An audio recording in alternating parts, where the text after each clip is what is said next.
प्रिय विद्यार्थियों, आपका स्वागत है इस ई लेक्चर में। आज का विषय है राष्ट्रीयकरण के विपक्ष में तर्क। जो बैंकों का राष्ट्रीयकरण हुआ उसके विपक्ष में तर्क पर आधारित ये ई लेक्चर है, जो कि एमकॉम ईएफएम फाइनल के विद्यार्थियों के लिए है। पेपर इंडियन बैंकिंग सिस्टम संख्या 203 और मैं डॉक्टर मनुशरथ पाठक, ईएफएम विभाग, एसआरएलएस राजकीय महाविद्यालय कालाडेरा जयपुर, आपका स्वागत और अभिनंदन करता हूं। प्रिय विद्यार्थियों, आपका पुनः स्वागत है। इससे पहले जो ई लेक्चर हुआ था उसमें अपन ने जाना राष्ट्रीयकरण के पक्ष में तर्क, और ये ई लेक्चर आधारित है राष्ट्रीयकरण के विपक्ष में तर्क। यानी जो बैंकों का राष्ट्रीयकरण हुआ उसका विरोध जो हुआ उस पर यह आधारित ई लेक्चर है। राष्ट्रीयकरण जब हुआ तो बहुत सारे उद्योगपतियों, व्यापारियों और जो पदाधिकारी थे, जो रिजर्व बैंक के गवर्नर या चैम्बर ऑफ कॉमर्स के प्रेसिडेंट थे, उन्होंने राष्ट्रीयकरण को गलत बताया। इसमें श्री HVR अयंगर, जो कि पूर्व governor reserve bank of India थे, उन्होंने इस कदम को गलत बताया और कहा कि इससे किसी प्रकार का परिवर्तन अर्थव्यवस्था में नहीं होगा। इसी प्रकार प्रसिद्ध उद्योगपति JRD टाटा ने राष्ट्रीयकरण की आलोचना करी और एक सरकार की एक भारी गलती कहा इसे। महाराष्ट्र चैम्बर ऑफ कॉमर्स के प्रेसिडेंट श्री क्लोस्कर ने राष्ट्रीयकरण का विरोध किया और इसको आर्थिक कारण ना मानकर इसको राजनीतिक कारण कहा।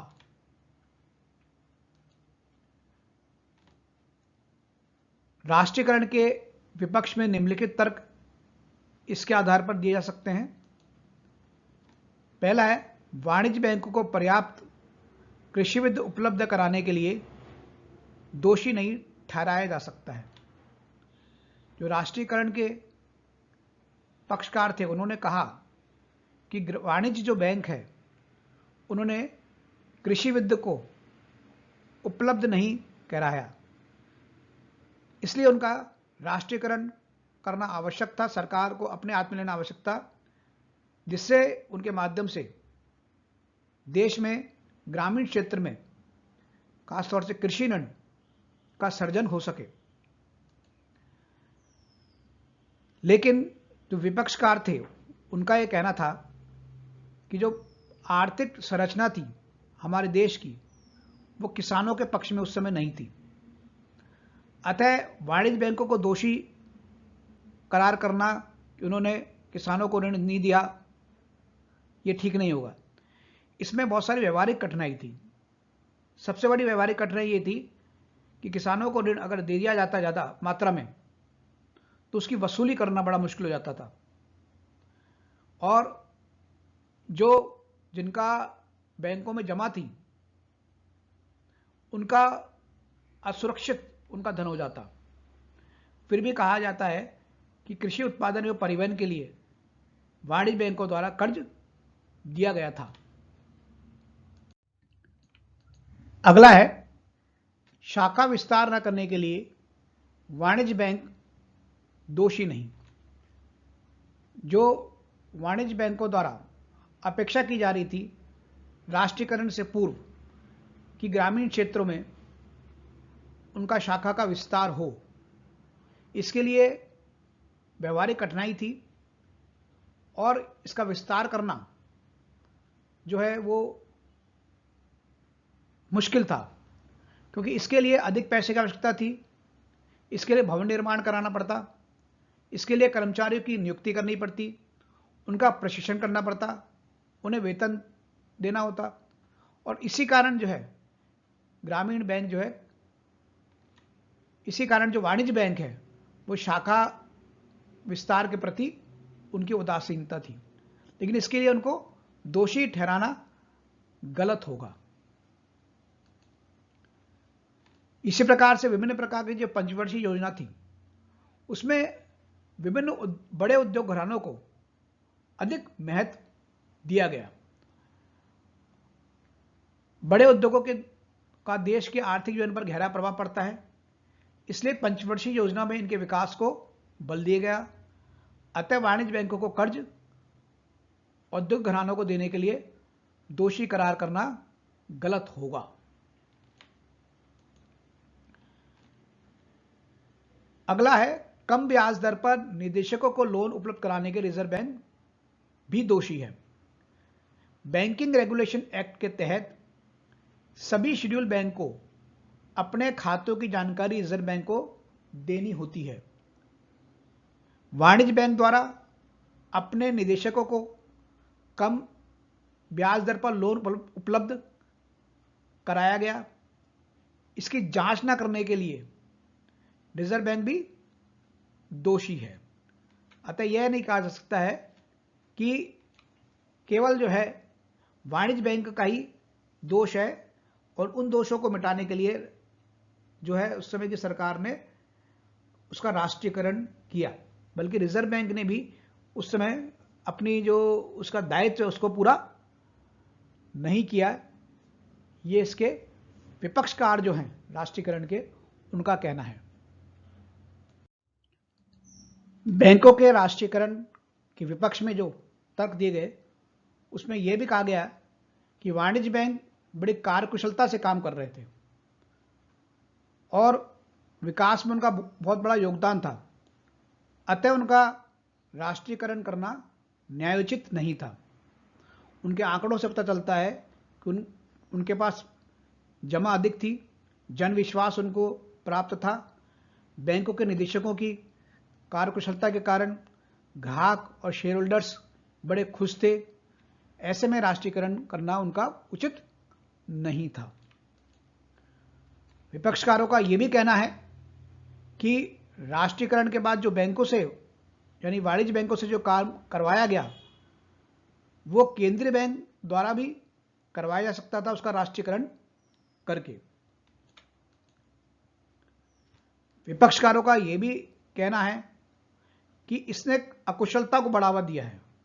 राष्ट्रीयकरण के कारण जो है सरकार ने अपने हाथ में बैंकों को लिया, उससे अकुशलता बढ़ी, उससे बैंकों का जो स्वामित्व है, प्रबंध है एवं नियंत्रण है, वो जैसा कि बताया कि सरकार ने अपने हाथ में ले लिया, उससे अन्य सरकार कार्यालयों के समान ही क्या हुआ कि लाल फीताशाही, अकुशलता, गैर जिम्मेदारापन व अपव्यय को बढ़ावा मिला।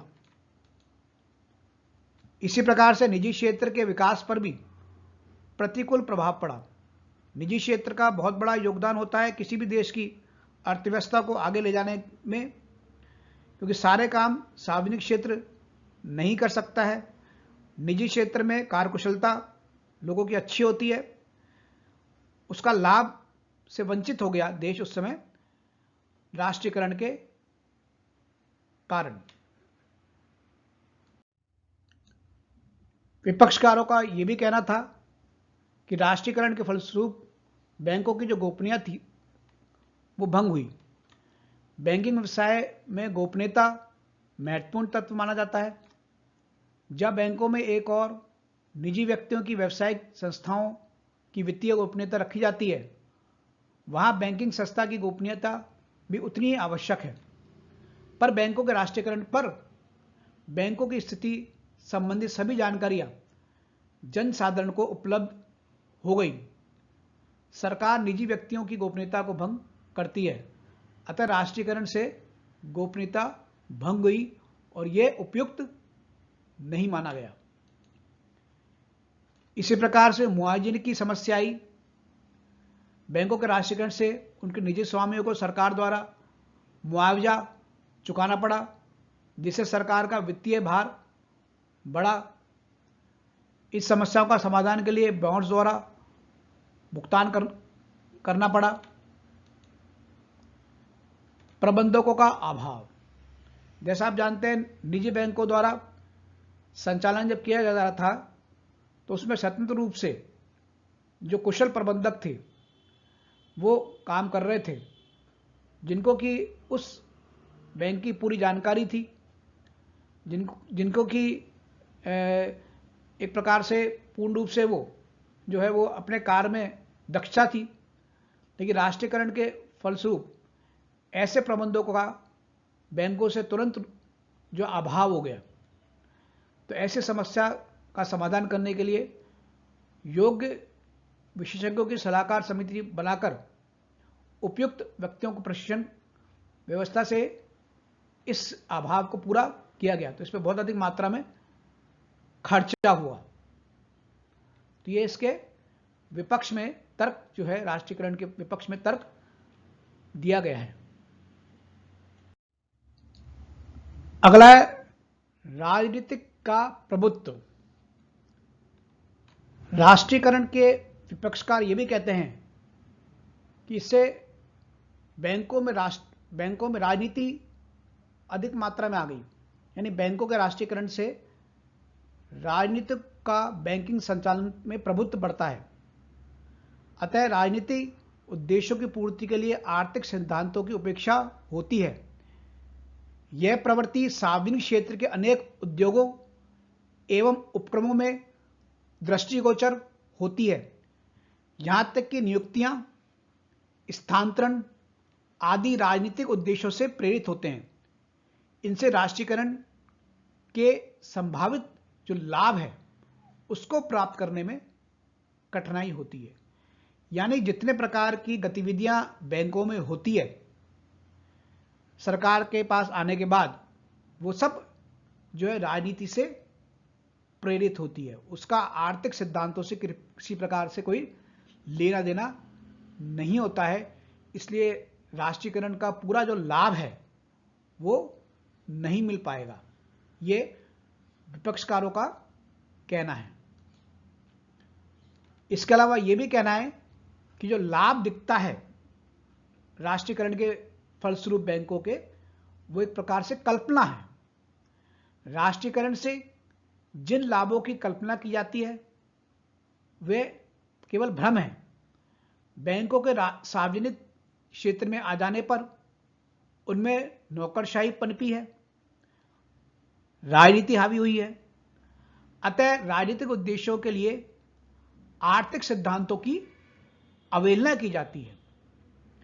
बैंकों के द्वारा राष्ट्रीयकरण के बाद कृषि कार्य के लिए दी जाने वाले अनेक ऋण वापस चुकाने योग्य नहीं रह गए। यानी कृषि में जो ऋण तो दे दिया गया, लेकिन किसानों से वापसी नहीं हो पाई।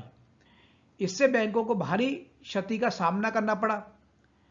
इसके अतिरिक्त पहले व्यापारी बैंकों को प्रतिवर्ष लगभग 32.35 करोड़ रुपए का लाभ रहता था।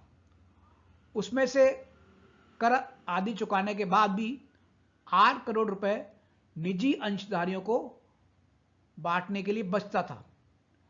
राष्ट्रीयकरण से सरकार को मुआवजे के बॉन्ड्स पर 5 करोड़ रुपए तक ब्याज देना पड़ता है, लेकिन सरकार को भी इससे हानि हुई है। अतः राष्ट्रीयकरण का जो सुखद स्वप्न है उतना आकर्षण नहीं रहा जितना कि वो समझा जा रहा था।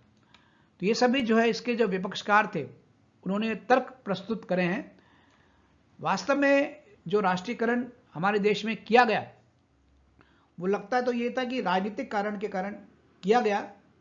उस समय तत्कालीन प्रधानमंत्री श्रीमती इंदिरा गांधी ने जो कि एक प्रकार से अपनी लोकप्रियता बढ़ाने के लिए, जो विपक्षकार कहते हैं, राष्ट्रीयकरण का सहारा लिया। लेकिन इसके पक्षकार कहते हैं कि इसका लाभ ग्रामीण क्षेत्रों को देना था, यानी साख का विस्तार करना था और साख से जो वंचित लोग हैं उन तक साख पहुंचानी थी। यानी पूरे देश में एक संतुलित विकास पे करने के लिए राष्ट्रीयकरण करना जरूरी था, आवश्यक था। तो वास्तव में अगर देखा जाए तो राष्ट्रीयकरण का लाभ हुआ है। खासतौर से कृषि को बढ़ावा मिला है, रोजगार को बढ़ावा मिला है। इससे जो है परिवहन है और जो ट्रांसपोर्टेशन है, कम्युनिकेशन है, उसमें वृद्धि हुई है और लघु एवं कुटीर उद्योग है उसका विकास हुआ है। एक प्रकार से राष्ट्रीयकरण जो है वो पूर्ण रूप से जो समाज में वंचित लोग थे, जो बेरोजगार थे, उन सब के लिए लाभकारी रहा है। दूसरे पक्षकार ये कहते हैं कि इससे जो है वो जो विकास वास्तव में जो हो सकता था वो अवरोध हुआ है। तो अलग अलग लोगों की अलग अलग प्रकार की मान्यता है, तो जिसको कि एक संक्षेप में प्रस्तुत यहाँ पर किया गया है। आगे जो राष्ट्रीयकरण पर और लेक्चर आएंगे उसमें अपन और जानेंगे कि राष्ट्रीयकरण जो है करना कहाँ तक ठीक रहा। धन्यवाद, आपने ये लेक्चर देखा और सुना। इसको लाइक करिएगा, कमेंट बॉक्स में आके कमेंट कीजिएगा, सब्सक्राइब करिएगा चैनल को। जय हिंद, जय भारत।